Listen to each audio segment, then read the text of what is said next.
Davos 2025, where technocrats vow to rescue humanity and build utopia. But really, they're just orchestrating our collective doom, from the luxury of 5-star suites and an open bar. The agenda's true colors are as clear as day. We can spot the storm of control looming on the horizon. We watch as they knit a web of surveillance and erode the very concept of freedom itself, dangling some illusion of sustainability as a distraction from their financial stranglehold.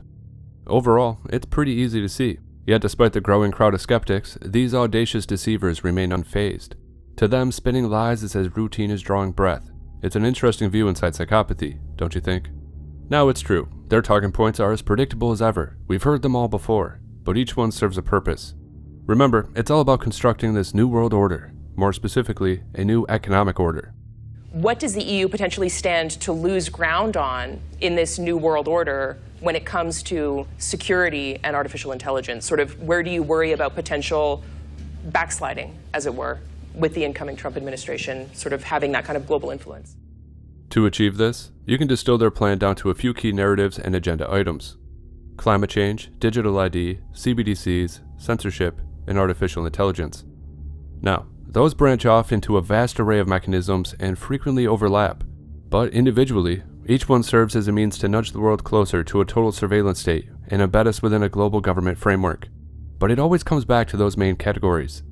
And every single year, they return to the Swiss Alps to push for them. Together, those 5 initiatives would weave a world where every breath is monitored, every thought recorded, and every action is cataloged. It's veiled in benevolence, but in the end, if they got their way, their grip would be as strong as the mountain itself. So don't fall for their little tricks. Now, before we get started, a special thanks to guys like Tim Hinchliffe, accounts like Wide Awake Media, and Camus at Newstart.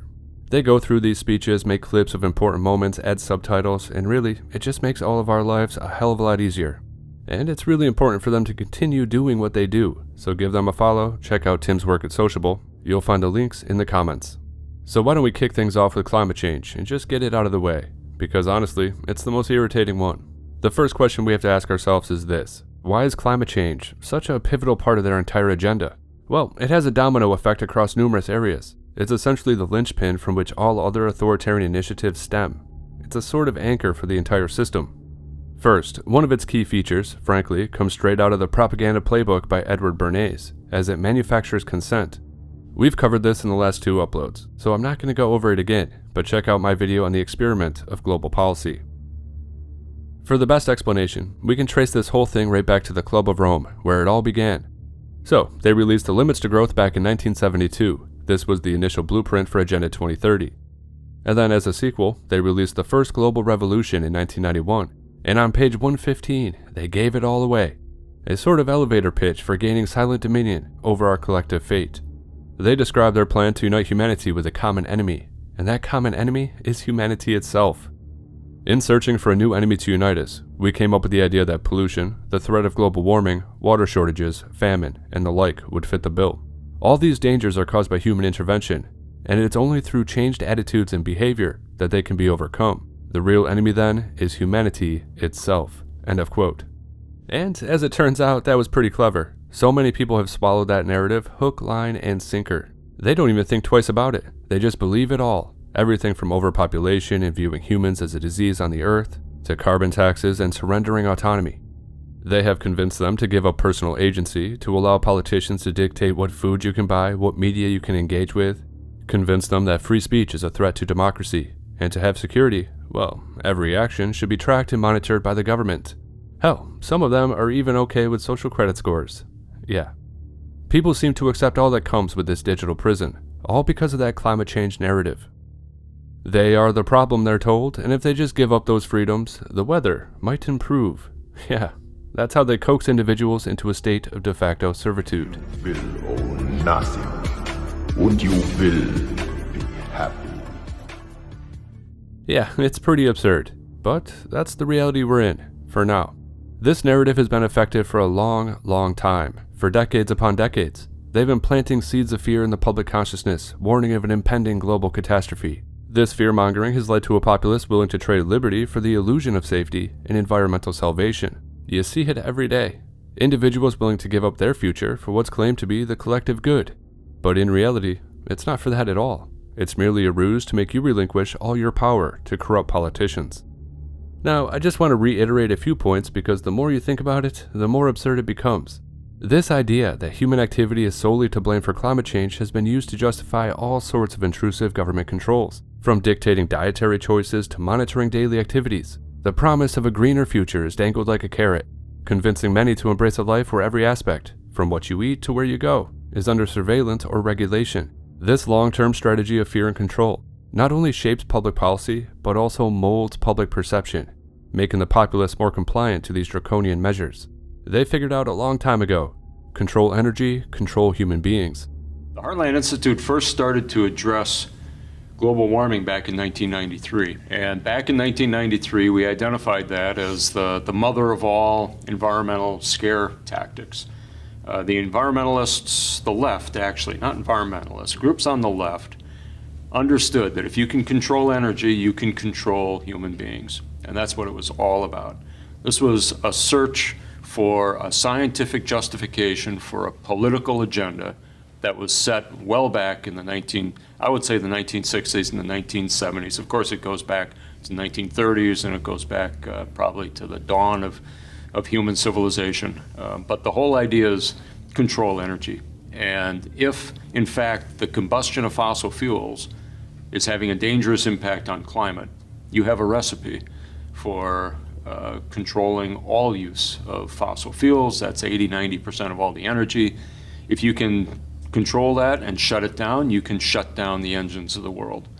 And that is no less than what the environmental movement wants to do and has been trying to do now, going on 30 years on the global warming debate.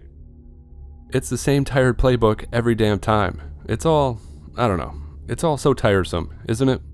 But you know, in their eyes, fear equals currency. Always remember that. But let's get into the latest iteration of their scheme. First up, we have Borje Brendi. This guy took over for Klaus Schwab as the president of the WEF. We just came out of the hottest year on record. The number and the intensity of conflicts around the world have risen sharply. And the possibility of another global health crisis is ever looming. We can only address these challenges, and we can only unlock new economic opportunities together. Yeah, the hottest year on record, a lie by the way, but he even tosses this in here too. Hey, you never know. We might have another pandemic too. You see what I mean? They use fear kind of like, I don't know, compounded interest. But it's the same exact thing year after year. Now, of course, they couldn't push fear without bringing out the preeminent fear merchant, Antonio Guterres. Today we face two new and profound threats that demand far more global attention and action because they threaten to upend life as we know it: the climate crisis and the ungoverned expansion of artificial intelligence. First, climate chaos. Rising seas, which are caused by rising temperatures, and rising temperatures, which are overwhelmingly caused by burning fossil fuels. Our fossil fuel addiction is a Frankenstein monster, sparing nothing and no one. All around us, we see clear signs that the monster has become master. We just endured the hottest year and the hottest decade in history. 2024 is likely to be the first calendar year that's pushed back past 1.5 degrees above pre-industrial levels. Now, breaching this limit does not mean the long-term goal of keeping the rise in global temperature to 1.5 degrees is shot. It means we need to fight even harder to get on track, especially when we are seeing today sea level rise, heat waves, floods, storms, droughts and wildfires, and that are just a preview of the horror movie to come. A world where every economy feels the pain of supply chains severed, of infrastructure destroyed, of higher prices and higher insurance premiums, or no insurance at all. At the same time, another far more hopeful story is unfolding. Cheap, plentiful energy provided by renewables is an extraordinary economic opportunity. Yeah, the Frankenstein monster. Alive! It's alive! It's alive! Are you afraid yet? Afraid enough to give up your rights? Well, don't get ahead of yourself, because they brought out another well-known fear merchant, Gore. And he's still performing his usual act, claiming that climate change is the equivalent of 750,000 atomic bombs. First image here is a picture from the space station that illustrates how thin the atmosphere around the Earth is. That thin blue shell is also what we're using as an open sewer for all of the global warming pollution that we spew into it every single day. And it comes from a variety of sources, including agriculture and forest, land clearing and forest burning and mining and all of the different industrial operations. And it mounts up 175 million tons every day, and the accumulated amount now traps as much extra heat as would be released by 750,000 first-generation atomic bombs exploding every day on the Earth. That's insane for us to allow that to continue. The atmospheric temperatures are reaching record levels every single year. Last year, as Gimway said, was the hottest year ever measured by a lot. And that's the second year in a row it's been the hottest ever measured.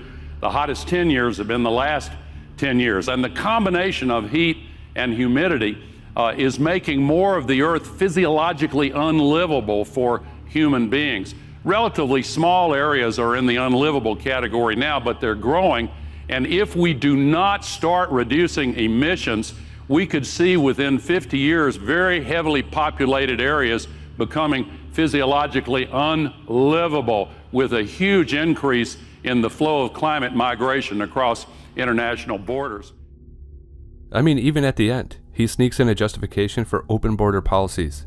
And guess what that justification is? Yes, of course, climate change and climate migrants. You see my point? These narratives are all-encompassing and often intersect with different parts of the agenda. However, all these ideas stem from the central themes we discussed earlier. Alright, so there are more climate change clips to show you, but honestly, I've had enough of the fear merchants. I don't know about you. So why don't we dive into the real motive behind the climate change narrative, which is, unsurprisingly, the construction of a new economic system. You see, this strategy involves shifting to a carbon-based currency. It's quite logical if the aim is to control people, given that everything we do produces carbon. It basically gives them the ability to restrict your actions across the board, with no way to escape it. Climate change serves as the vehicle for this economic overhaul. It provides the public with a reason for the change, a beacon to follow, albeit a misleading one, but it also enables a global shift in currency systems. It's very, very sinister, yet very cunning, which is a reoccurring pattern with this entire agenda. Fortunately for us, their execution is clumsy, and more people are waking up to what's going on every single day. Now, if they were truly great with their execution of this plan, well, at that point, we'd truly be in trouble, but that's not the case, so we got lucky in that regard. I still think it's pretty wild that so many people fell for it, especially the environmentalists. It's a lofty idealism combined with a limited perspective. They have their heads in the clouds, man. I mean, for example, they host panels at Davos on monetizing nature every single year, and it's an abomination. Anybody that believes themselves to be some sort of environmentalist should be ardently against this corporatist agenda to subvert nature for profit. Well, I guess it's really leveraging nature against humans for the purpose of liquidating their personal wealth via taxation, but I'm pretty sure my point still stands. Anyway, here's the president of Singapore telling the World Economic Forum that he wants to put a price on everything in nature. If we don't manage water well, if we let soil health deteriorate and you lose moisture in the soil, if you degrade the wetlands, you also reduce carbon sequestration, which accelerates global warming, and global warming then dries the soil, leads to further problems in the forests, and you get that vicious cycle. So we're dealing with something which the science is very clear on, but it must then be reflected in our governance approaches, in our policies, in our financing strategies, including some of one of the very important areas of potential, which is developing the market for credits. Just like we've got carbon credits, we need to develop the market for water credits and biodiversity credits. And I'll come to that in a moment. Nature-based solutions are a big thing. They're an extremely important part of global warming mitigation, climate change mitigation. You can argue about exactly what percentage of mitigation should come down to nature-based solutions. But we know that there's so much good that arises from nature-based solutions that's not just about reducing carbon emissions or capturing more carbon, but also about all the other core benefits of nature-based solutions. Reduce pollution, reduce heat, improved disease management, a whole set of other benefits. But think of nature-based solutions not just in terms of carbon. Think of nature-based solutions as a way of managing water, carbon emissions, and preserving biodiversity. Because if you think of them together, the ripple effect is much larger. Now the gleeful commoditors at the World Economic Forum are championing water credits and biodiversity credits. These people want to use climate to justify inserting middlemen between humanity and every aspect of nature. If they could charge you for oxygen or stargazing at night, they would. End of quote. And yeah, 100% right. Alright, up next we have the head of the EU, reinforcing the Monetizing Nature plan.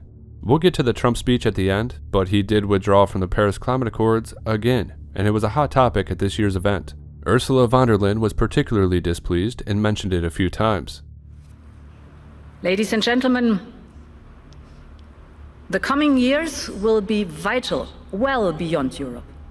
All continents will have to speed up the transition towards net zero and deal with the growing burden of climate change.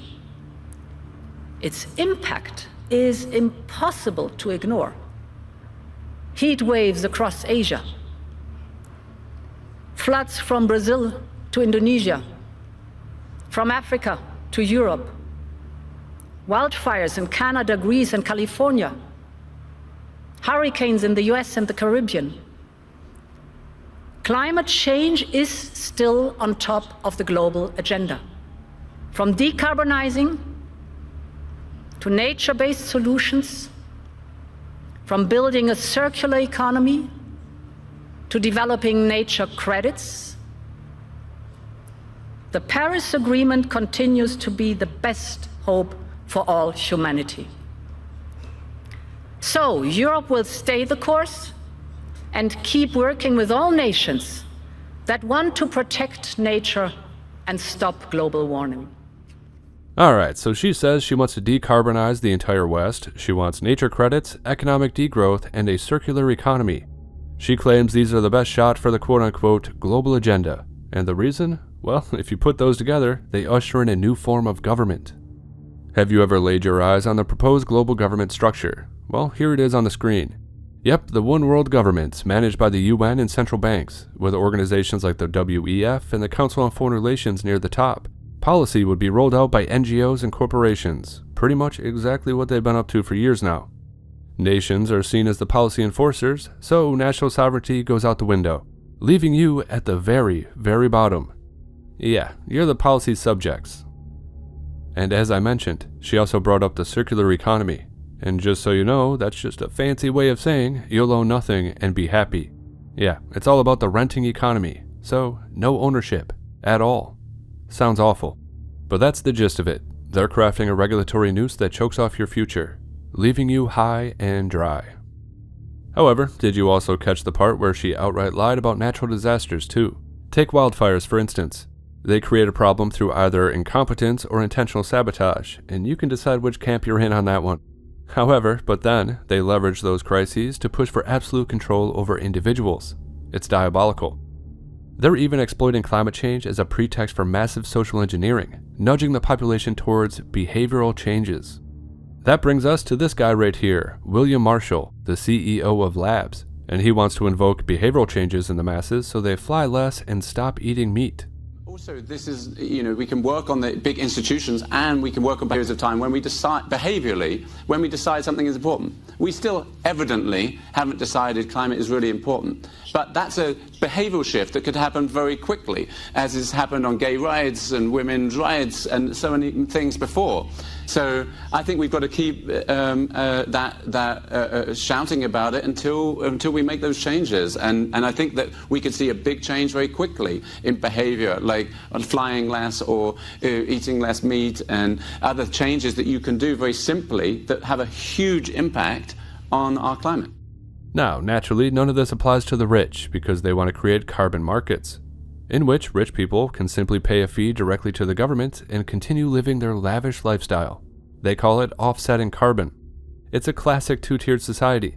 They spin it by saying, hey, poor people could sell their surplus carbon to the rich and make a little bit of extra money. Isn't that great? Yeah, not really. So you could be living in a shack with no frills whatsoever, saving up your carbon credits to then sell them on the market to someone like Bill Gates or Selena Gomez. Yeah, so they can jet off to Italy and pick up some Balenciaga bags or some shit. I don't know. But anyway, you get the picture. Not great. But let's move on to digital ID, where plans for censorship and CBDCs loom large. Just keep in mind, these 3 agenda items are connected, all hinging on the digital ID system to exert total control over our lives. So why don't we start with the EU Commissioner talking about his plans for a digital ID system throughout Europe, a move that could well be the linchpin for a whole new era of surveillance. One other thing, Commissioner, let's just take the number of European countries which do not have digital biometric access at the border point for non-EU EEA. Now, if the UK, with all its inefficiencies, can manage to let the US, Australia, blah, blah, blah, use biometric machines, why can't Germany? I will answer directly to your question. By 2026, already most of the countries are ready to implement that. And by 2026, the rest of the countries will be ready. And throughout the European Union, we will have digitalization in our ports, in our entrance, everywhere, in airports. Okay, but which will make things faster and easier for the traveler.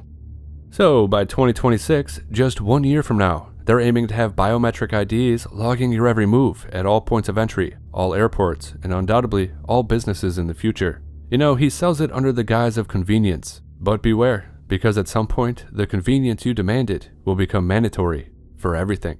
And why do I say that? Well, here's the kicker. Digital ID is the backbone that ties your everyday activities directly to the prying eyes of the government. In a bit, we're going to watch a clip where the head of the EU Central Bank practically claims that the government's going to safeguard your privacy. But here's the reality. The government is the biggest threat to your privacy. Simple as that. Yeah, the digital ID system is the dark heart of our modern dystopia, the core of a massive surveillance system, silently collecting your personal data from government files, shopping habits, internet history, location tracking, and to monitor social media too. It's also going to be woven into the very fabric of smart cities, notably within the C40 Global City Agenda. It's going to ensure that you're always under watch, no matter where you go. This ID links straight to your finances too, enabling the government to levy fines and deduct them directly from your account for any so-called violation under the sun.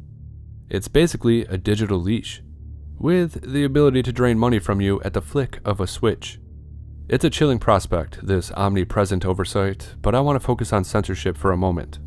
The European blueprint for digital ID mandates a chilling integration with social media, explicitly aiming to destroy anonymity. This system ensures that any speech deemed unacceptable is immediately tethered to your real identity, enabling swift, direct punishment under their subjectively enforced speech regulations. With their subjective criteria for what constitutes the dreaded misinformation, the potential for exploitation is real. In fact, it's expected. We've seen it already. They are tyrants, and it's on full display, so there's no need to sugarcoat it. Now, in this new paradigm of control, those who dare to voice dissent or challenge authority could be systematically targeted, deplatformed, or worse. As an example, take this speech from the Prime Minister of Spain. First, I propose putting an end to anonymity on social media. In our countries, no one can walk the streets with a mask on their face or drive a car without a license plate. No one can send packages without showing an ID or buy a hunting weapon without giving their name. And yet, we are allowing people to roam freely on social networks without linking their profiles to a real identity. This paving the way for misinformation, hate speech, and cyber harassment, because it is facilitating the use of bots, and it is allowing people to act without being held accountable for their actions. Such an anomaly cannot continue. In a democracy, citizens have the right to privacy, not to anonymity or impunity, because with those two, social coexistence would be impossible. That is why I believe we must push forward the principle of pseudonymity as the functioning element of social media, and force all these platforms to link every user account to an European digital identity wallet. This way, citizens could use nicknames if they want, but in the case of a crime, public authorities would be able to connect those nicknames to real people and hold them responsible. Because accountability is not an obstacle to freedom of speech. It is an essential complement to it.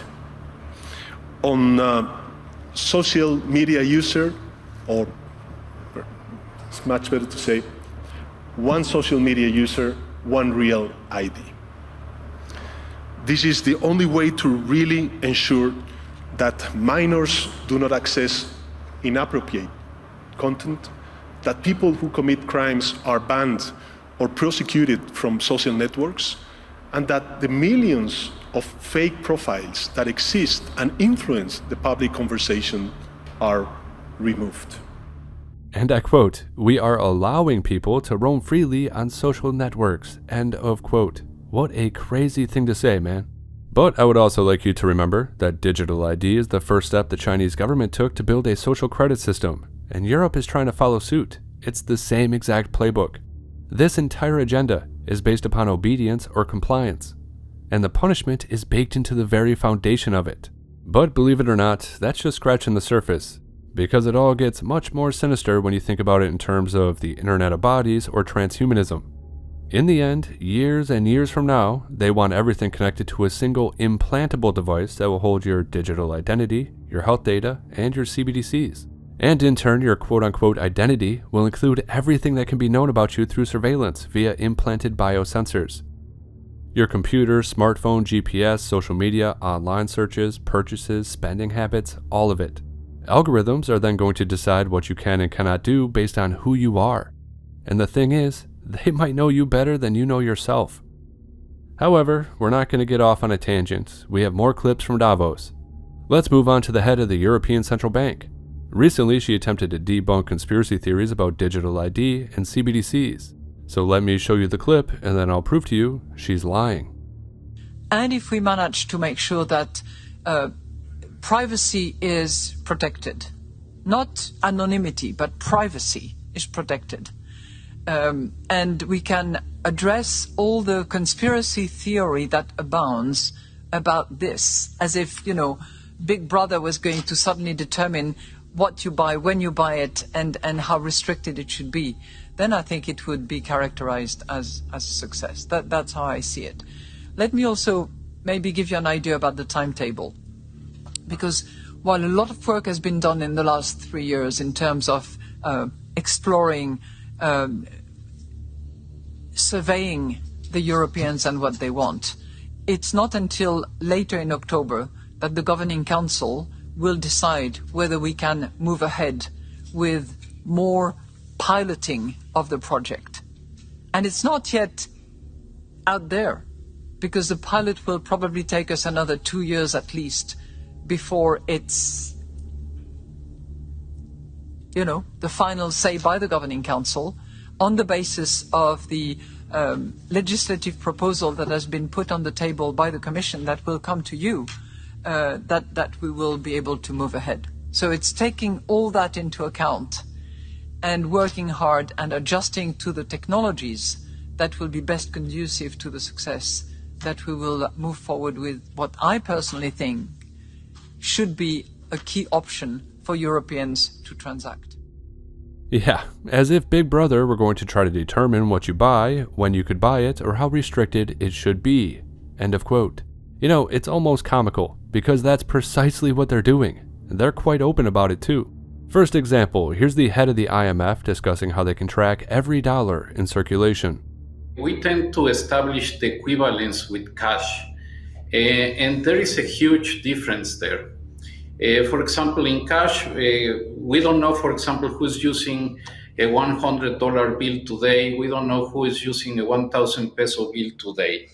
A key difference with the CBDC is that central bank will have absolute control on the rules and regulations that will determine the use of that expression of central bank liability. And also, we will have the technology to enforce that. Alright, so they have the ability to track everything that happens in the global economy, right down to individual purchases. And that's nothing surprising. That's the blockchain.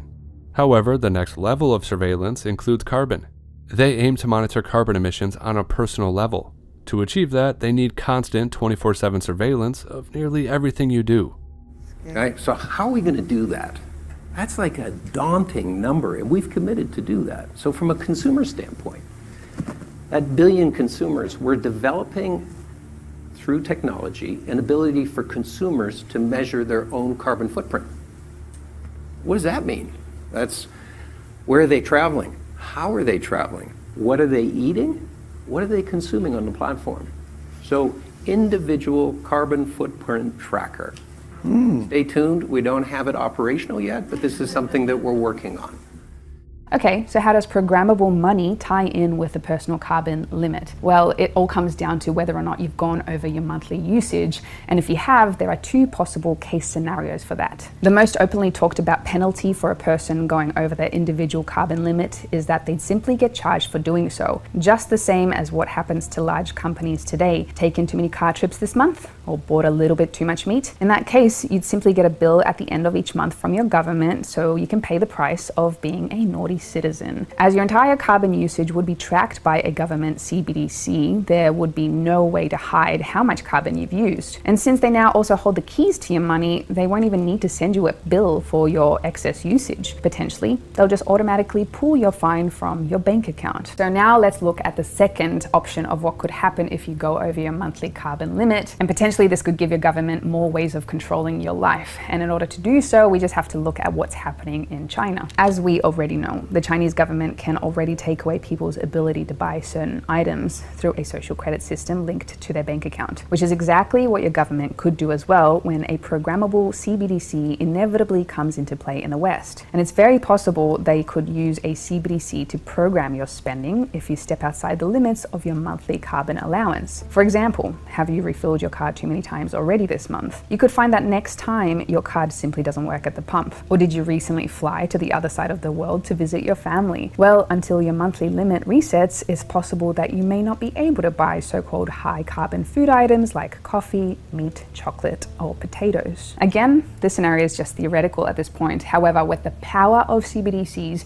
it would be very easy for governments to control your money in this way and to literally be able to cut you off from buying certain things you want to buy because you've exceeded your monthly carbon limit. In short, this could really be the perfect tool in order to control the daily choices of a society, and it would be in the hands of the people at the top.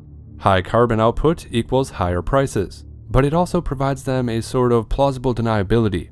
Now, I say that because this plan would discourage you from buying certain items while still maintaining the illusion that you have the freedom to buy whatever you want. And of course, they're not going to mention the fact that carbon-based variable pricing essentially removes that choice for you. Oh, sorry, you've exceeded your carbon limit, so that steak is now going to be marked up to $100. Maybe you would like to substitute that with cricket protein. Yeah, that sort of thing. The higher prices are not going to impact the rich though, will they? Exactly, another example of a two-tiered system. And this all ties into that clip I showed earlier, where they're discussing methods to force behavioral changes in a way to deter people from buying meat. This is the mechanism. Measure carbon emissions, and if you're over the limit, you can't purchase certain products. Or they're just priced out of your range, essentially removing the option entirely. It's really as simple as that. And this right here is why they're in love with the programmability feature of CBDCs. It allows them to monitor and restrict your purchases based on your behavior. And the head of the EU central bank dismissively says, as if Big Brother wants to do that. Yeah, that's actually the entire point of this agenda, to do exactly that. If you think about the benefits of digital money, there are huge potential gains. It's not just about digital forms of physical currency. You can have programmability, units of central bank currency with expiry dates. You could have, as I argue in my book, a potentially better and some people might see it, or a darker world where the government decides that units of central bank money can be used to purchase some things, but not other things that it deems less desirable. In summary, if we can steer clear of the digital ID system, we can sidestep many of the dystopian features of this quote-unquote new society. The entire foundation of their proposed system hinges on that aspect. It's central to the entire surveillance control network. Avoid digital ID, and possibly avoid the techno-dictatorship. Alright, so let's move on to free speech and how Europeans just don't seem to understand what it actually means. First, let's take a look at Germany, where this guy says, we support free speech as long as we agree with you. So, on the question of the dealing of Elon Musk, I had a lot of things to comment in the past because he was discussing a lot about Europe. And just to repeat what I already said, we have the freedom of speech in Europe and in Germany. Everyone can say what he wants, even if he is a billionaire. And what we do not accept is if this is supporting extreme right positions. And that is what I would like to repeat again. So yeah, you have free speech unless it's something we don't like or it opposes our political agenda. Okay. Yeah, you know, leaders in power across Europe are clearly demonstrating to the world that they have no idea what freedom of speech actually means. But why don't we swing back to the Prime Minister of Spain for a second? So that's my third and final proposal.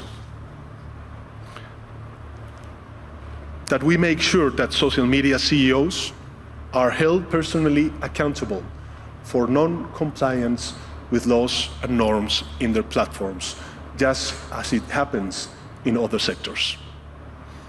For instance, the owner of a small restaurant is responsible if their food poisons customers. Social media tycoons should be held responsible in their algorithms poison our society. In short, ladies and gentlemen, what I'm proposing is that we take the fight, that we face this threat head-on, because our ability to do so will likely determine the health, safety, and freedom of our children and the generations to come. So let's take back control. Let's return digital platforms to their original purpose and transform them into safe and fair spaces for conversation. And let's stop those who want to turn them into a weapon for dismantling our democracies. In a nutshell, let's make social media great again. I know it won't be easy. I know we are all scared because the people we are up against are extremely powerful. They have almost unlimited financial and technological resources and very dangerous allies, and they play dirty because they don't follow our moral rules and live in a world without consequences. So yeah, he's calling on the world to rebel against a threat to democracy, namely Silicon Valley, and it's all just so painfully obvious. When these big tech companies were acting as petty tyrants and censoring information at the behest of the government, well, Silicon Valley was hailed as the preeminent protector of democracy, i.e. bureaucracy, but now with free speech slightly on the rise again because we have a lot of work to do, well, now they claim Silicon Valley is part of a technocratic caste system. And ironically, that's precisely what these globalists are aiming to build. It's as clear as day. Now, that's not to say that Silicon Valley isn't perpetuating a techno-caste system. My point is that you can clearly see they're shifting their stance solely due to the realignment toward free speech. It's not coming from a place of principle, it's just, another manipulation. The sole reason they resist free speech, or even a hint of it, is that free and open communication empowers people to swiftly oppose their initiatives. The free flow of information and free speech are obstacles to their schemes of control. That's it. So, in an effort to convince the gullible that speech is dangerous, they've been placing misinformation near the top of the global risk report, and this has been the case for many years. Yes, according to these people, the most threatening thing in the entire world is speech. Yeah, quite frankly, it's unbelievable. Alright, so we're almost done. Let's jump over to the Trump speech. Alright, so first of all, the vibes at Davos 2025 were pretty bleak. So much so that many of these speeches were given to half-empty rooms. A stark contrast to previous years. I think they can see the writing on the wall. They know they're defeated, and in fact, openly admitted it. Somebody who, if we were 4 years ago at Davos, he's buried, dead politically, known to me. He's now returned. This is the greatest comeback in political history. of a politician. And then, therefore, he thinks he can do anything. We need to also factor in not only who's won, which is Trump, but who's lost, which is to say us. And I guess I would throw into that the epitome of the us who is losing here is Europe. That the European Union and by and large its member states have misread the direction where events were going. The cause... It's true, you are cooked. There's a massive divide happening worldwide, and the US is at the forefront. Now I know there are plenty of skeptics regarding Trump's agenda. Not everyone shares my view on him, and that's fine. No worries, man. We all have our own perspectives, and actually, it's healthy. So don't get it twisted. I'm not necessarily trying to convert you to my way of thinking. In fact, you skeptics keep me on my toes. But you can't listen to this speech without feeling, at the very least, a little sense of satisfaction. Here he is telling everybody that the misinformation and censorship racket in America is over. In addition, I'm pleased to report that America is also a free nation once again. On day one, I signed an executive order to stop all government censorship. No longer will our government label the speech of our own citizens as misinformation or disinformation, which are the favorite words of censors and those who wish to stop the free exchange of ideas and, frankly, progress. We have saved free speech in America, and we've saved it strongly. But he did not stop there. Donald Trump announced to the World Economic Forum that he has frozen foreign aid, halted climate change policies, and declared America is a free nation once again. On day one, I signed an executive order directing every member of my cabinet to marshal all powers at their disposal to defeat inflation and reduce the cost of daily life. I imposed a federal hiring freeze, a federal regulation freeze, a foreign aid freeze, and I created the new Department of Government Efficiency. I terminated the ridiculous and incredibly wasteful Green New Deal. I call it the Green New Scam. Withdrew from the one-sided Paris Climate Accord and ended the insane and costly electric vehicle mandate. We're going to let people buy the car they want to buy. I declared a national energy emergency, and that's so important, national energy emergency to unlock the liquid gold under our feet and pave the way for rapid approvals of new energy infrastructure. The United States has the largest amount of oil and gas of any country on earth, and we're going to use it. Yes, he pledged to end government censorship, secure the U.S. border with military forces, and bring the Ukraine-Russia war to a close. Additionally, he confirmed that his administration is eliminating all DEI policies. What the world has witnessed in the past 72 hours is nothing less than a revolution of common sense.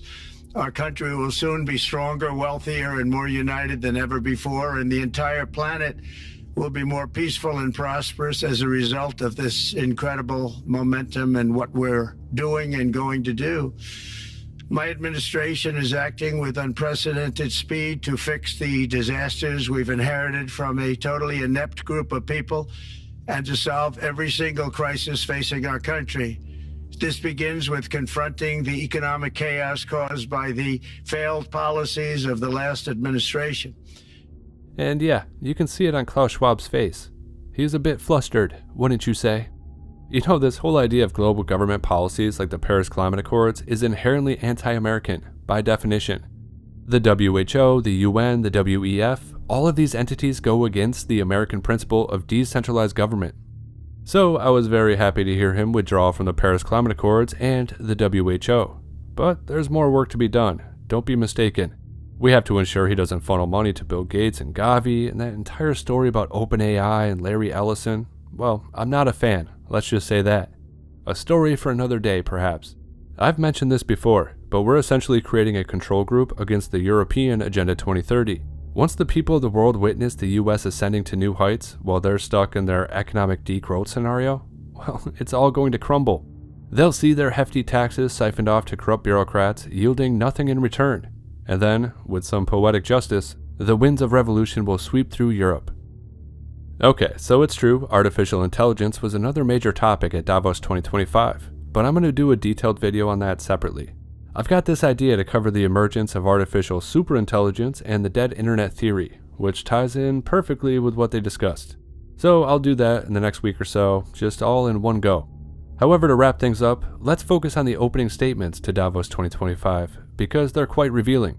So, Klaus Schwab actually started things off by singing the praises of the Chinese Communist Party. Your presence here today underscores the importance of China's global engagement and the critical role China plays in shaping our shared future at such an important and critical moment. Your Excellency, China has emerged over the last decades as a key player in addressing global challenges, and its contributions to global economic growth and development are undeniable. China's commitment to sustainable development and its ambitious goals for a green economy are impressive. Your multiple initiatives have the potential to improve global trade and infrastructure, connect continents further, and foster economic growth, especially for the global south. And that should not come as a shock, seeing as Klaus Schwab and the Davos crowd openly talk about how China should be a model for the world. On the G20, you were there meeting some of the leaders as well. Professor Schwab, what do you make of the result? Finally, they put something as a statement, and it seems quite positive with all the voices included. I think it's positive. It's already positive through the fact that everybody agreed about the statement, which we haven't had the last years. Now the base has been formed, but we have to go one step further. We have to have a strategic mood. We have to construct the world of tomorrow. It's a systemic transformation of the world.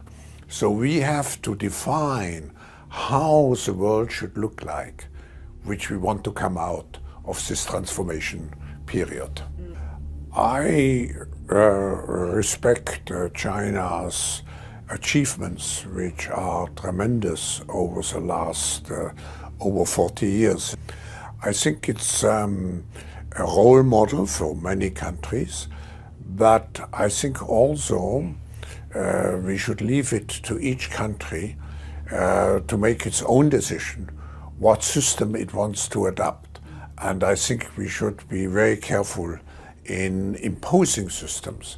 But the Chinese model is certainly a very attractive model for quite a number of countries. So yeah, basically their entire plan is to globalize the Chinese communist system, as they have always been in awe of their authoritarian grip. And it's also the ideal blueprint for managing a technocratic society too. I mean, hell, Klaus Schwab even bragged about helping develop their control system over the last 30 years. The World Economic Forum has been involved in China since 1979, and we have been part of the development of this country now for nearly 30 years. I respect China's achievements, which are tremendous over the last over 40 years. I think it's a role model for many countries. The Chinese model is certainly a very attractive model for quite a number of countries. We have been part of the development of this country now for nearly 30 years. Now, do you guys remember when the World Economic Forum put on an event called The Great Narrative? Yeah, so in response to the growing backlash, the WEF threw an entire event just to cook up the quote-unquote storyline and messaging for their global agenda. They dubbed it, as I said, The Great Narrative. So here, I think the next 2 days, we will look how we imagine, how we decide, how we execute the great narratives, how we define the story of our world for the future. Yeah, subtle as a sledgehammer, if you ask me. And I quote, "To swallow and follow, whether old doctrine or new propaganda, is a weakness still dominating the human mind," end of quote. And yeah, that still rings true, and the World Economic Forum is placing a heavy bet on that weakness. But I don't think it's working out for them. I mean, their narrative is about as convincing as a politician's promise during an election season. It's just not working. Every single day, more and more people are recognizing the story for what it is, a lie. But that did not stop him from pitching the great narrative again this year. If this narrative of care for the next generation fails, we risk depending into self-serving and short-sighted behaviors that undermine collective progress and lead to profound societal and political shifts. To counter the erosion of hope and confidence in our future, we must go beyond reacting just to crisis. We must focus proactively, shaping the future in strategic, innovative, and constructive ways, despite the intense, short-term pressures and problems which we all feel. It is not cynicism or negativism which brings us forward, but practical steps to address the real-world challenges, what we want to do here during this meeting. Now I just want to say there's a reason as to why he chose the quote-unquote great narrative. It's actually derived from a French philosopher, Jean-Francois Lyotard. He called it a meta-narrative, and it functions to legitimize power, authority, and social customs. Exactly what the Great Reset was trying to achieve. Anyway, on the opening day, one of the major themes included all the perennial liars mourning the loss of public trust. And it's true, they lost it. Anyway, here's Mr. Fink from BlackRock talking about it. What I worry about is the breakdown of trust. We talk about populism and this polarization of opinion. I mean, I think dialogues like this here in Berlin, dialogues last week at the UN in New York, we need to have more conversations. We need to create a greater ability to create trust and relationships. I think the greatest, history books will talk about the greatest breakdown of trust was during COVID when we lacked that conversation. I think so much of the global outcomes was that breakdown in trust. When I think about the rise of social media, we see the breakdown in trust. Trust is not texting each other across the table. Trust is having conversations, having communication, having bondings together. And I think we are losing touch. And I think, to me, this is one of the greatest problems. And it's very hard for our business to respond to these issues. But we need, as all leaders, both political and business leaders, finding ways of rebuilding trust. And to me, this is one of the biggest issues that I have with the rise of populism and the anger that we are seeing with the rise of populism. We need to find ways of coming together to create a common ground, to try to help more people build a more common, more prosperous future. Man, these people are either incredibly stupid or incredibly short-sighted. And yeah, maybe both. In one breath, he claims the need to regain trust, and in the next breath, he blames populism, failing to see that populism is the exact result of their lies. I mean, people caught on. You're effed. Trust is never coming back. You know, Klaus Schwab was especially disturbed by the lack of trust, especially as we enter what he called the intelligent age. When we meet today, we also have to face an erosion of trust in our society. We all must work together to regain trust in order to progress nationally and internationally. This can only be achieved if we genuinely address the existential fears of so many, the fears of marginalized, the fears of those who are afraid of accelerating environmental degradation, and the fears of those who worry about being left out in the transition to the intelligent age. While we come together in Davos with our own important personal objectives, the true impact of this meeting stems from being united around the common mission of committed to improving the state of the world. That reason, that mission, has guided the Forum since its foundation 54 years ago, and is the ultimate purpose, particularly in a world which is in search of a new balance between global needs and national interests. I mean, I can't get over it. These people are beyond delusional. There is no way for the WEF to regain trust. Once that trust is broken, it doesn't come back. And they've been talking about this for quite some time. You might remember this from Davos 2021. At Davos a few years ago, the Edelman survey showed us that the good news is the elite across the world trust each other more and more. So we can come together and design and do beautiful things together. The bad news is that in every single country they were polling, the majority of people trusted that elite less. So we can lead, but... Yeah, as you can see, they've been worried about this for years, and they've done nothing to instill trust since then. Nothing at all. And you know, Klaus Schwab admitted that people have this existential fear about the organization, and rightly so. Their agenda would alter life as we understand it, stripping us of basic human rights, dissolving national sovereignty, abolishing private ownership entirely, making it impossible for people to own cars or homes, dictating what we can eat by pushing us toward unhealthy protein alternatives like freaking bugs. And then, of course, there's the radical transformation of the human genome via genetic engineering, the Internet of Bodies, and transhumanism. One of their objectives is to herald in a new era of humanity, from Homo sapiens to what they call Homo Deus, a new entity, merging man with machine. But we do have one good thing going for us. Their arrogance has led to their downfall. Now to finish up, I'm going to leave you with this. On the opening day of Davos 2025, Borje Brendi, the guy who took over for Klaus Schwab, claimed that we're between world orders in some sort of transition phase. We are meeting at one of the most uncertain geopolitical and geoeconomic moments in generations. Today, we are at an inflection point. The long-standing international order that existed for the last 3 decades has receded.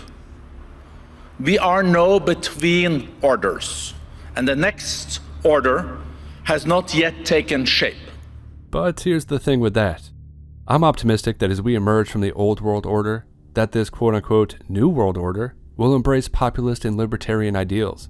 We're trending in the right direction, that's for sure. I hope to see centralization and dreams of global hegemonic power defeated. I truly believe we're at the precipice of a new era, but the future hinges on the decisions we make today. The fourth industrial revolution is going to be profoundly disruptive, transforming every aspect of our lives. And we don't have to reject technological progress, but we must guide it toward the betterment of mankind, instead of letting a select few at the top sacrifice our humanity for their greed and control. Not an easy task, I know, but it's possible. The truth is, we're in one of the most consequential moments in human history, and every move we make today is going to have drastic consequences for our future. We have to ensure we stay on the correct path. Back in 2022, Klaus Schwab proclaimed, "The future is dictated by us, we few in this room." Let's also be clear. The future is not just happening. The future is built by us, by a powerful community as you here in this room. We have the means to improve the states of the world. And well, at Davos 2025, he gave the same exact speech. The future does not just unfold. The future is shaped by us, and particularly shaped by us here in this room. The future does not just unfold. The future is shaped by us, particularly shaped by us here in this room. End of quote. And so yeah, when he says the future is shaped by us, he means the global elite. And they're all about to find out that's not true at all.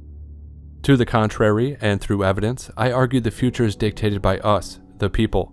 We can avoid the dystopian nightmare that they've been building, and it all starts with rejecting their agenda outright. All we have to do is embrace humanism over transhumanism, Individualism over collectivism, free speech over censorship, and national sovereignty over global governance. It's really just that simple.